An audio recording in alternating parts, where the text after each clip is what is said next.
बढ़ते आगे, बिहार में 2025 की चुनावी जंग हर मायने में अलग है। 20 साल के शासन में सुशासन बाबू जो नहीं किया वो अब कर रहे। जी हां, मुफ्त की रेवड़ी की सवारी, फिर चाहे वो सूबे के लोगों को मुफ्त बिजली देने की बात हो या फिर आधी आबादी के रोजगार के लिए 10,000 की पहली किश्त देने की बात हो। सीएम नीतीश ने चुनाव से पहले राज्य का खजाना जनता के लिए खोल दिया है। जाहिर है विपक्ष को ये रास नहीं आ रहा है, लेकिन डबल इंजन सरकार इसे अपनी उपलब्धि बताने में जी जान से जुटी है। क्या है पूरा माजरा, जानने के लिए देखिए सच को तलाशती लाइफ टाइम्स की ये खास रिपोर्ट।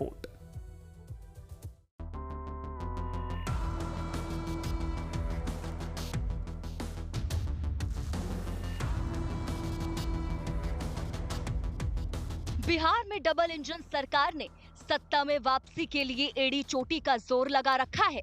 जिस सुशासन बाबू ने 20 साल के शासन में रेवड़ी कल्चर की हमेशा मुखालफत की, आज वही नीतीश कुमार मुफ्त की रेवड़ी पर सवार होकर अपनी 5वीं पारी को सुनिश्चित करना चाहते हैं। शायद इसीलिए केंद्र सहित राज्य सरकार ने 25 की चुनावी जंग से पहले अपना खजाना खोल दिया है। शनिवार को प्रधानमंत्री नरेंद्र मोदी ने पीएम सेतु योजना की शुरुआत की और इस योजना के लिए 60,000 करोड़ रुपए के निवेश की घोषणा की।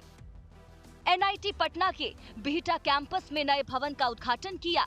जननायक कर्पूरी ठाकुर कौशल विश्वविद्यालय का लोकार्पण, 3 अन्य विश्वविद्यालयों में तकनीकी शिक्षा का शिलान्यास किया और बिहार के युवाओं से संवाद भी किया। पीएम सेतु योजना की शुरुआत की गई है।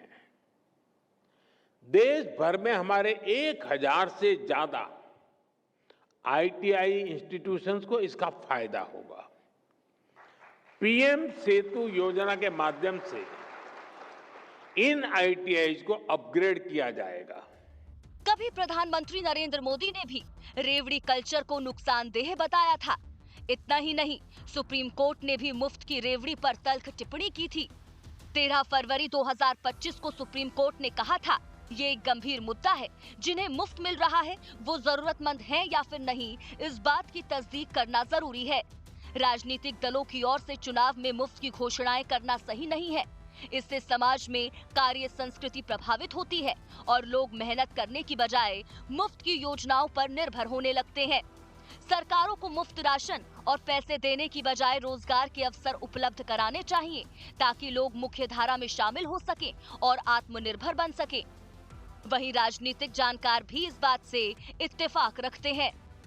बिहार का बजट अब 3.5 लाख करोड़ से ज़्यादा का हो चुका है और ये सब घोषणाएं, मेरा अपना मानना है और देश का भी अनुभव यह है कि मुफ्तखोरी देश में लोगों को आलसी, लोगों को काहिल, कामचोर, भ्रष्ट बनाती है और वो व्यक्ति अपने पैरों पर खड़ा होने के लिए नहीं सोचता है।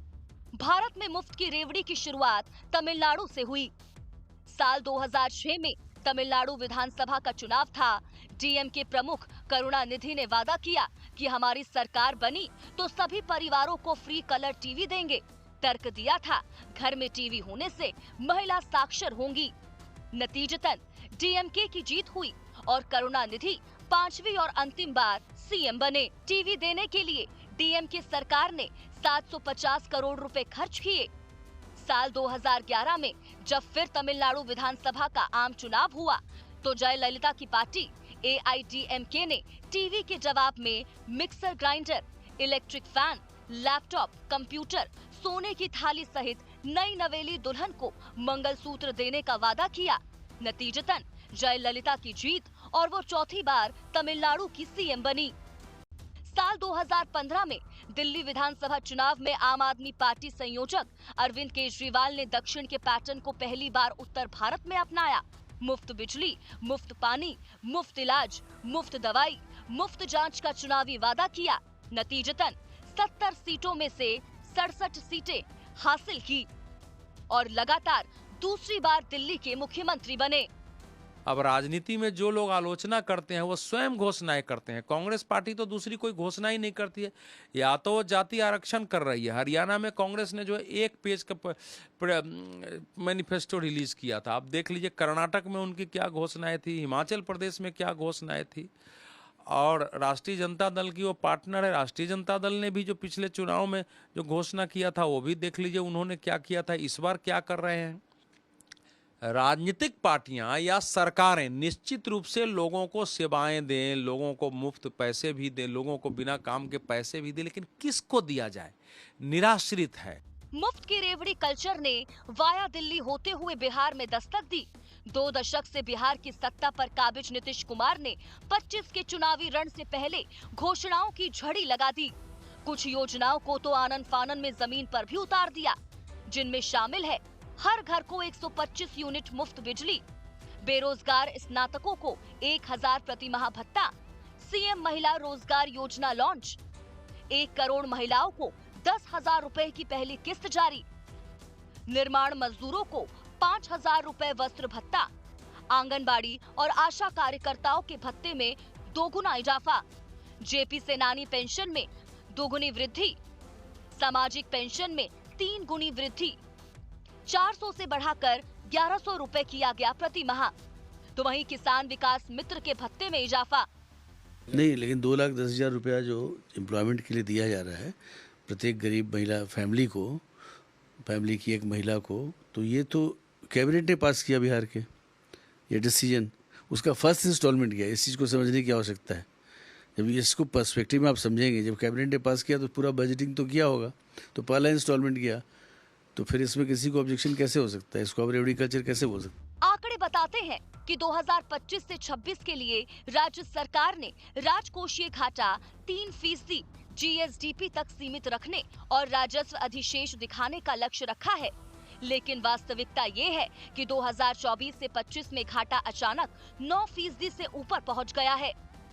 मुफ्त बिजली और नगद भत्तों जैसी घोषणाओं से इस साल कम से कम 9 से 12,000 करोड़ रुपए का अतिरिक्त खर्च अनुमानित है। नेता प्रतिपक्ष तेजस्वी का आरोप है कि जब वित्तीय वर्ष 2025-26 के लिए राज्य सरकार का सालाना बजट ही 3,17,000 करोड़ रुपए का है, तो नीतीश सरकार ने अतिरिक्त 3,000 करोड़ रुपए की घोषणा कैसे कर दी? प्लान तो है ही हमारे पास, लेकिन आपके पास 1 लाख करोड़ नहीं है और आपने 7 लाख करोड़ से भी अधिक की जो है बातें आपने कर दी है। तो पहला सवाल तो जो बुद्धिजीवी जो लोग हैं बिहार में, बहुत बड़े बड़े विद्वान मीडिया के लोग हैं, ये सवाल तो जायज है कि भाई ये पैसा कहां से आएगा। बहरहाल चुनाव जीतने के लिए हर राजनीतिक दल साम दाम दंड भेद का इस्तेमाल करती है। भले ही राज्य कर्ज के दलदल में फंस जाए, माननीयों को तो सिर्फ कुर्सी ही चाहिए। लाइफ टाइम्स के लिए दिल्ली से कमलेश सिंह और पटना से अमित सिंह के साथ ब्यूरो रिपोर्ट।